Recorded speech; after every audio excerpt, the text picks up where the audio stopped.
हमारा मन क्या है? हमारा जो मन है ये हमारे लिए नित्य नए लक्ष्य ढूंढने का काम करता है। ये कभी खाली नहीं रह सकता है।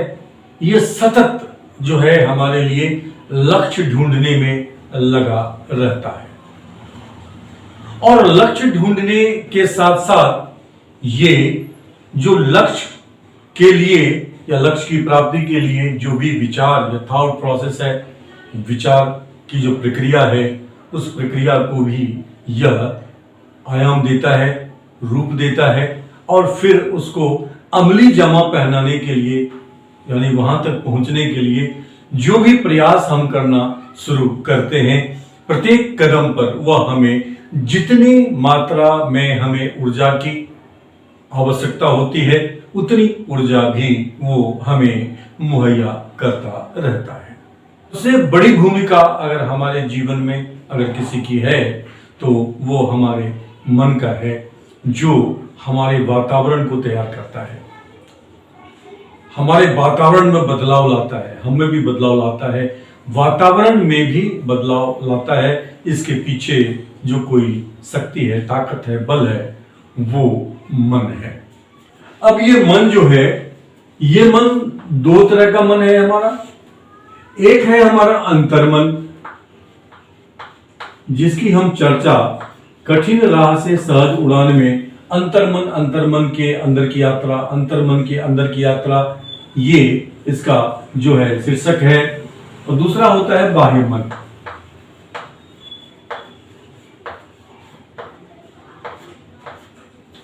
अंतर्मन और बाह्य मन। अंतर्मन के पास ये अशरीरी है। अशरीरी का मतलब कि इसके पास शरीर नहीं है, ये अशरीरी है। और ये जो है इसका जो नियंत्रण है वो हमारे शरीर के हर गतिविधि पर होता है, नियंत्रित करता है। किसको नियंत्रित करता है? शरीर की सारी क्रियाकलाप को, शरीर के क्रियाकलाप को, यानी कि ये मास्टर है हमारे बॉडी का। ये जैसा कहेगा हमारा शरीर वैसा ही करेगा। ये जिस दिशा में कहेगा हमारे शरीर को जाने के लिए, जो भी करने के लिए, शरीर हमेशा इसी की बात मानता है, क्योंकि ये ही इस शरीर का कंट्रोलर है, ये ही इस शरीर का इंस्ट्रक्टर है, निर्देश देने वाला है, आदेश देने वाला है। और इसी के आदेश पर, इसी के नियंत्रण में हमारा शरीर रहता है। अब ये अंतर्मन और बाह्य मन, ये दो मन हैं जिसके साथ इसका जो है अंतर्द्वंद जो कहते हैं, हमें जितनी भी परेशानी नजर आती है वह परेशानी हकीकत में बाहर कहीं नहीं है। हमें बाहर में नजर आता है, उसका कारण कोई वस्तु नजर आता है, कोई लक्ष्य नजर आता है, कोई व्यक्ति नजर आता है, लेकिन हकीकत में ये जो समस्या है, ये समस्या और ये जो द्वंद है, ये द्वंद का मतलब है कि नौका जोगी चलती है, जो आपस में ही हम अपनी ऊर्जा को जो है हम डिस्ट्रॉय करते हैं, नष्ट करते हैं। ये कहीं बाहर नहीं चलता है, ये हमारे अंदर ही चलता है। कैसे? तो अंतर्मन और बाह्य मन को पहले समझें कि अंतर्मन बाह्य मन से अपनी बात क्या कहना चाहता है कि बाह्य मन तुम मुझे जानो, और उसी तरह से बाह्य मन भी कुछ बातें हैं जो अंतर्मन से कहता है। और जब दोनों में तालमेल नहीं बैठता है तब क्या द्वंद्व पैदा होती है, उससे क्या क्या परिस्थिति पैदा होती है, उसकी हम चर्चा करेंगे। अंतर्मन कहता है बाह्य मन से कि देखो, जब ये जैसे ही यह जो शरीर है एक कोशिका के रूप में गर्भ में, अपने मां के गर्भ में आया, मैं ठीक उसी वक्त इसके साथ आया, इस शरीर के साथ आया। तुम्हारा मन उस समय में तुम्हारी अस्तित्व नहीं थी, क्योंकि यह शरीर विकसित नहीं हुआ था, लेकिन तब भी मैं था। तुम नहीं थे, लेकिन मैं तो था। जब ये शरीर विकसित हुआ, जब ये आया धरती पर, तब तुम्हारी उपस्थिति दर्ज हुई। इस लिहाज से तुम मेरे से 9 महीने हमेशा छोटे हो। मेरे पास शरीर नहीं है, ए भाईमन, मेरे पास शरीर तो नहीं है, ना ही इस शरीर पे मेरा कोई नियंत्रण हो सकता, लेकिन मेरे पास कई जन्मों के अनुभव हैं और मैं परिणाम तक जानता हूं। तुम्हें जब जब इस बात की परीक्षा लेनी हो, तब तक तुम परीक्षा ले लेना। जो बातें मैं बताता हूं कि तुम ये करोगे तो इसका परिणाम ये होगा, कभी भी उसको परख लेना। अगर वो परिणाम नहीं आए, तब मुझे बताना कि मैं झूठा हूं, या मेरे साथ मत चलना। रास्ते में, ए भाईमन, रास्ते में तुम्हें अपनी मंजिल तक, तुम्हारी मंजिलें, एक मंजिल प्राप्त करोगे तो दूसरा मंजिल खड़ा हो जाएगा, दूसरा लक्ष्य खड़ा हो जाएगा। ये प्रक्रिया चलती रहती है जीवन में, इसलिए परिवर्तन आता रहता है। परिवर्तन का नाम ये जीवन है कि तुम्हारे जीवन के रास्ते पे तुम्हें कई सारे मित्र मिलेंगे।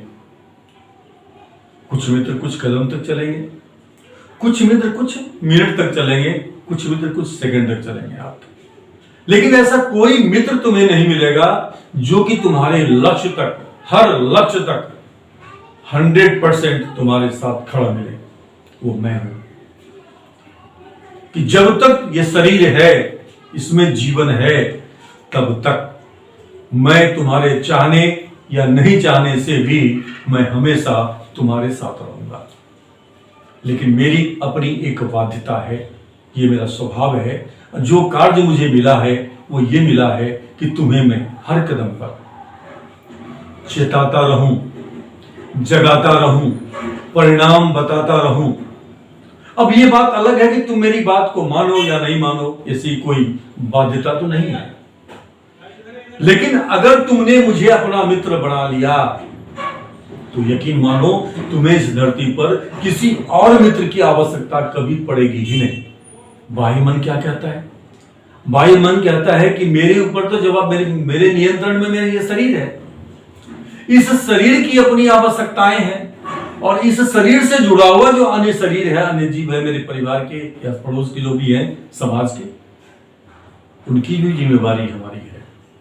उसको पूर्ति करने के लिए कभी मुझे कुछ ऐसे भी निर्णय लेने पड़ जाते हैं जहां पे मैं तुम्हारा विरोध करता हूं। ये विरोध तुम्हारा नहीं है, ये विरोध करने के लिए हमारी आवश्यकता है जो हमें मजबूर करती है। तो ये जो अंतर मन और बाह्य मन का जो द्वंद्व है, इस वजह से जीवन पर्यंत चलता रहता है।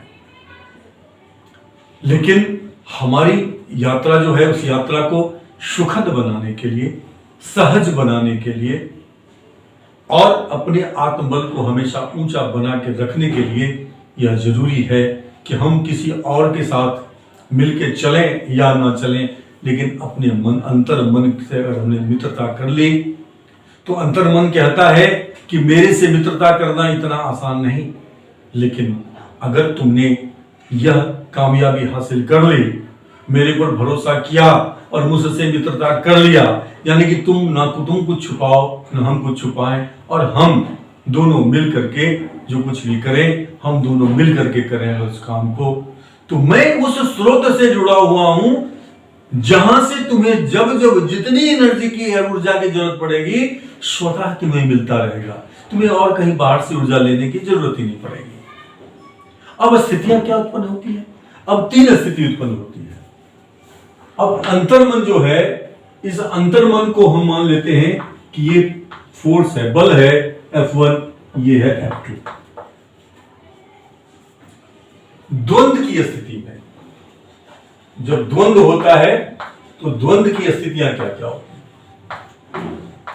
आप ध्यान से, मैं बिल्कुल सरल भाषा में जो है इसको स्पष्ट करने का कि स्थितियों में क्या होता है।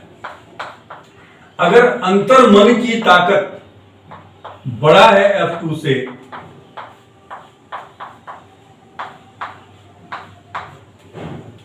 यानी अंतर मन जो बात कह रहा है उसमें अधिक ताकत है, अधिक दम है, और उसके सामने बाह्यतम मन का दम जो है वो छोटा पड़ जाता है, तो फिर F1 की दिशा में शरीर काम करेगा। F1 की दिशा निर्देश पर काम करेगा शरीर, क्योंकि बाह्य मन उसका विरोध जितना कर सकता है उतना ही करेगा। बल ये बड़ा है, जो अधिक ताकत जिधर से लगेगा वो वस्तु उधर की तरफ जाएगा। इधर से मैं जितना एक कोई भी एक टेबल ही है, कुछ भी है, इधर से मैं भी ठेल रहा हूं, उधर से आप भी ठेल रहे हैं, विपरीत दिशा में। तो जिसकी ताकत अधिक होगी वो टेबल उसकी दिशा में ही वह आगे बढ़ेगा। कितना? उसमें से जो विपरीत बल लग रहा है उसको माइनस कर दीजिए। मेरा बल 3 न्यूटन है और विपरीत बल 2 न्यूटन है, तो जो टेबल है उसमें कितना बल लग रहा है? 2 न्यूटन। तो विपरीत दिशा में वो 2 न्यूटन को बराबर कर संतुलित कर देगा, 1 न्यूटन बचेगा जो फालतू है। तो वो 1 न्यूटन बल से ही जो है वह टेबल जो हमारा शरीर है वो खिसकेगा। उतने ही बल से जितना दूर जा सकता है उतना ही दूर जाएगा वो। Is it clear? तो F1 की दिशा में जो है शरीर क्रिया करेगा। दिशा मतलब दिशा निर्देश भी है, दिशा या निर्देश वाला है, शरीर कार्य करेगा। अगर अंतर्मन और बाह्यमन की ताकत बराबर हो जाए, जितना ही अंतर्मन की ताकत है उतना ही बाह्यमन की ताकत है, यानी जितना ही बल उस टेबल को इधर से हम लगा रहे हैं उतना ही बल आगे लगा रहे हैं, तो टेबल खिसकेगा ही नहीं। तो यहां पे जो दोनों का जो योगफल है F1 प्लस F2, इसका जो कुल योग है ये हो जाएगा 0। जितना ही बल उधर से लग रहा है उतना ही बल इधर से लग रहा है। उस स्थिति में क्या होगा? ये होती है भ्रम की स्थिति। ये क्या होता है? ये भ्रम की स्थिति है, जिस स्थिति में हम कोई निर्णय नहीं ले पाते हैं। ये भ्रम की स्थिति उत्पन्न करता है।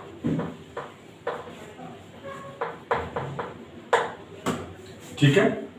यानी हम यहां पे कोई निर्णय नहीं ले पाते, कोई निर्णय नहीं ले पाते और नहीं ले सकते हैं, नहीं ले पाते हैं और ना ही ले सकते हैं। ठीक है? तीसरी स्थिति क्या है? तीसरी स्थिति है कि जब बाह्य मन जो है उसकी ताकत जो है वो जो अंतर्मन है हमारा, जबकि F1 छोटा होता है किससे? F2 से। F2 क्या है? बाह्य मन। तो उस स्थिति में बड़ा कौन है? F2 है। तो बाह्यमन अगर अधिक ताकतवर है तो फिर शरीर बाह्यमन का दिशा निर्देश मांगता है। शरीर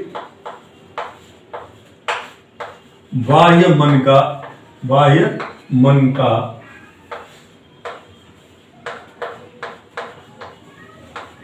दिशा निर्देश लेता है, पर चलता है, दिशा निर्देश पर चलता है।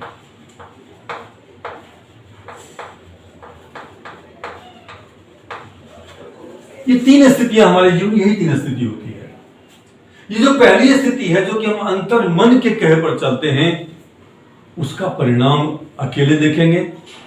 दूसरा कि द्वंद्व की स्थिति और भी है, जब दोनों बराबर होते हैं तब तो कुछ कर ही नहीं सकते, आप निर्णय ही नहीं ले सकते, समझ में नहीं आता क्या करें नहीं करें, वो स्थिति होती है जीवन में। और यदि बाह्यमन अधिक बड़ा है, यानी कि वो अधिक ताकत है उसमें अंतर्मन से, अंतर्मन को डांट देता है, फटकार देता है या दबाने की कोशिश करता है, फिर जो जी माया वो करना चाहता है, तो शरीर तो बाह्यमन की ही बात मानेगा। अब तीनों स्थिति का आपने समझ लिया, आपने क्या है। अब देखते हैं कि हम अगर अंतर्मन को अपना मित्र बना लें तब क्या होगा, और अंतर्मन को अपना मित्र नहीं बनाए तब क्या होगा। तो ये हमारा आत्मा है, इसे सोल कहते हैं। ये हमारा शरीर है और ये हमारा बाह्य मन है, मन है। ये मन में जो है क्या क्या है? ये अंतर्मन है और ये बाह्य मन है।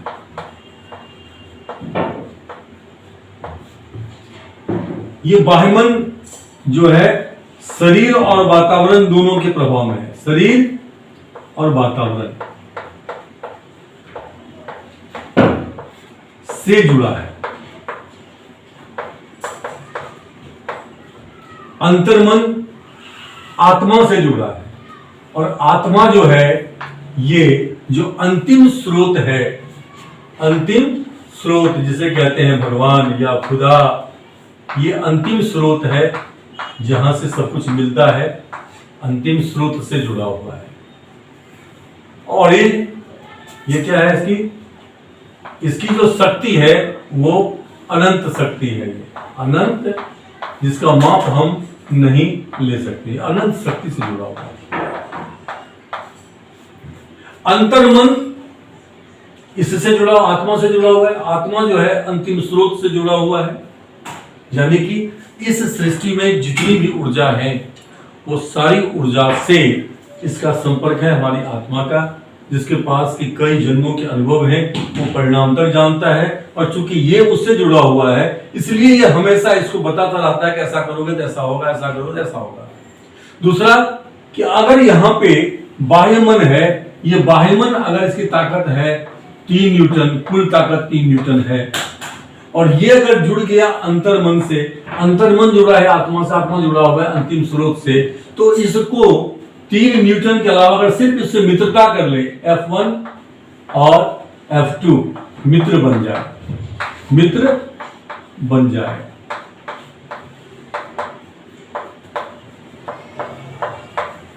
तो क्या होगा? बाह्यमन बहुत कुछ कोशिश करेगा तो 3 न्यूटन बल से जितना वो पैदा कर सकता है उतना ही पैदा कर पाएगा। लेकिन अगर बाह्य मन ने अपने आप को इसका मित्र बना लिया कि भाई जो तू कहेगा, जैसा कहेगा वैसा ही चलूंगा, और कहीं मुझे कोई भ्रम की स्थिति होगी तो तू मेरा भ्रम दूर करना, अगर तुम्हें लगे मुझ में ज्यादा दम है तो तू मेरा समर्थन कर देना। तो ये कहता है कि नहीं नहीं, तुम कुछ भी करो मेरी सहमति लेकर के करो, तुम मेरी सहमति लेकर के करोगे तो मैंने हाँ कह दिया अगर, तो तुम जितना भी बल लगाओगे तो उसमें तुमको जितना बल चाहिए, असंख्य बल चाहिए, तो हम तुमको असंख्य बल भी देंगे। और इस तरह से वह अंतर्मन और बाह्य मन की जब ऐसी मित्रता हो जाती है और हम किसी की नहीं सुनते, हम अपने अंतर्मन की सुनते हैं, तो उस स्थिति में चाहे हम बहुत छोटे ही व्यक्ति क्यों नहीं हैं और एक बहुत बड़ा लक्ष्य लेके क्यों नहीं चले हैं, हमें जितनी एनर्जी की जरूरत होगी, ऊर्जा की जरूरत होगी, जितनी प्रेरणा की जरूरत होगी, सब ये असंख्य जो अंतिम जो स्रोत है, इसके माध्यम से हमें वो अतिरिक्त ऊर्जा मिलेगा। और हमें पता भी नहीं चल पाता है, कहता है इतना सिंपल घर से था, इतना सिंपल परिवार से था, वो इतनी ऊंचाई पे गया, किसके बलबूते पे गया? इसी मित्रता की वजह से, अंतर्मन और बाह्य मन की मित्रता से, क्योंकि अंतर्मन कभी आपको जीवन में धोखा नहीं देगा। रास्ते में कोई विपत्ति आ गई, उसे ही बचाने का रास्ता है, उसके पास सब कुछ है। आज ये टॉपिक मैंने सरल शब्दों में आपको बताने का, चर्चा करने की कोशिश की है कि प्रतिपल आपका अंतर्मन आपसे हर कदम पे कुछ न कुछ कहता है। उसकी कही हुई बातें ना 1 सेंटीमीटर बाएं हो सकती है, ना दाएं हो सकती है। अगर ऐसी आवश्यकता जो आपका संपर्क अंतर्मन से तोड़ दे, वैसी आवश्यकता को अपनी लिस्ट से आप काट के फेंक दीजिए। कारण क्या है उस लिस्ट से? क्योंकि जब कभी भी कोई व्यक्ति अपनी क्षमता से अधिक बिना श्रम के कुछ भी वो हासिल करता है, और जब वो खुश होता है तो बाह्य मन खुश होता है। उस खुशी में अंतर्मन शामिल नहीं होता है, इसलिए वो सुखी तो करता है हमें, उस व्यक्ति को, लेकिन आनंद पैदा नहीं कर पाता है। क्योंकि आनंद पैदा करने के लिए यह जरूरी कि जीवन में आनंद हो, इसके लिए जरूरी यह है कि अगर बाह्य मन अगर खुश है मेरा, तो अंतर्मन भी खुश हो, अंदर से खुशी मिलती है, उसे आनंद कहते हैं। अंतर्मन की खुशी और बाह्य मन की खुशी, ये दोनों खुशी जब दिखाई देती है एक जगह, तो वह आनंद की जो है अनुभूति कराता है, वह आनंद की अवस्था होता है। और आनंद की अवस्था में जो एक अनुभूति होती है, वो सबसे बड़ी अनुभूति होती है, जीवन का वह सबसे मूल्यवान क्षण होता है। अब वो व्यक्ति जिसने गलत तरीके से या बिना श्रम का जो कमा के लाया है, अब ये बाह्य मन किससे जुड़ा हुआ है? ये अपने परिवार के सदस्य से जुड़ा हुआ है। तो उस परिवार के सदस्य का जो बाह्य मन है वह तो प्रसन्न होगा, लेकिन वो जानता है कि ये कैसे लाया है, क्या लाया है, नहीं लाया है। उसका भी अंतर मन खुश नहीं होगा। बेशक वो आपसे आश्रित है, आपको मना नहीं कर रहा है, लेकिन वो जानता है कि आप जिस रास्ते पर चल रहे हैं, कल को कुछ दुष्परिणाम अगर आया तो भुक्तभोगी हम सभी होंगे। आपके परिवार के जितने भी सदस्य हैं उसको भी आप आनंद की अनुभूति जो है नहीं करा पाएंगे उस खुशी से, जो खुशी की सिर्फ आपको हो रहा है, आपके अंतर्मन को नहीं हो रहा है। अगर आपके बाह्य मन को और अंतर मन दोनों खुशी है, दोनों आनंद की अवस्था है, तो आपसे जुड़े हुए जितने भी लोग हैं, आपको देखकर, आपको पाकर, आपका सानिध्य में आकर के वो आनंदित, हमेशा आनंदित रहेंगे। और ये जीवन का उत्कर्ष बिंदु है, जहां की सारी आवश्यकताएं जो हैं हमारे लिए सेकेंडरी चीज हो जाती है, प्राइमरी नहीं रह जाती है, सेकेंडरी चीज रह जाती है। तो ये जरूरी है कि हमें दुनिया को ठीक करने की जरूरत नहीं है, हमें किसी को सुधारने की जरूरत नहीं है। सुधारने की जरूरत किसी को है तो हमें स्वयं को सुधारने की जरूरत है। हम स्वयं को सुधारेंगे, उसके बाद हमारे बच्चों में भी परिवर्तन आने लगेगा, हमारे परिवार के अन्य लोगों में भी परिवर्तन आने लगेगा, उसके बाद हमारे आस पड़ोस का माहौल भी जो है बदलने लगेगा।